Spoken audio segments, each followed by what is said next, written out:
Project 1065, Chapter 29. A Scream of Swifts. Birds, Simon said. That's what I'm afraid of. Birds.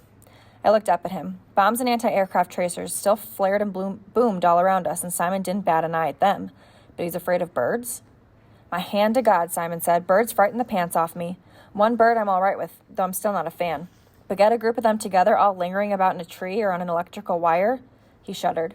A murder of crows kills me. A pandemonium of parrots makes me panic. A bevy of quail makes me quail. Which is ironic, don't you think, seeing as how the birds and I both love to fly. I once almost crashed a de Havilland twin-engine Mosquito, just trying to get away from a row of geese flying south for the winter. I chuckled. My father was a hard man, Simon said, his eyes on the bombers in the sky. Solicitor, very serious. Didn't take it lightly that his son had some irrational fear of a bunch of birds. Told me the best thing for it was to confront my fear head on. So one evening he took me up to the rooftop, much like this one, and stood me on the chimney. He told me it was to get used to birds. What he didn't tell me was that the chimney was full of swifts. I sat up and wiped my mouth on my sleeve.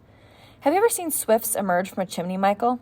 At a precise time each evening, they burst forth from the chimney where they nest, like water from a garden hose, hundreds of them at a time. They battered me, clawed me, flapped their terrible wings in my face as they hurtled by. I was absolutely surrounded by them. I tried to leap away, but my father grabbed me by the shoulders and held me in place, made me stand there and be swarmed by them. The idea was that by facing my worst fear, I would just get over it. There was a haunted look in Simon's eyes now, and I knew he wasn't joking about any of it. It sounded silly to be afraid of birds, but a real fear, a real phobia was a serious thing.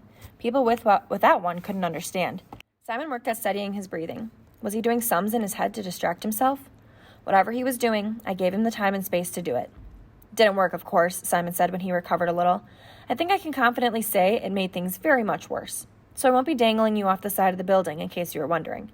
But confronting your fear in a controlled situation and learning to deal with your responses helps you prepare for the big ones. To that I can attest. Small steps, Michael. Small steps. All around us, the Allies pounded Berlin, leveling the city to rubble.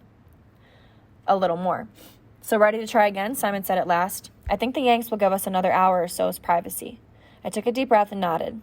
Did you hear the one, I said, about the Irishman, the Scotsman, and the Englishman stranded on a desert island?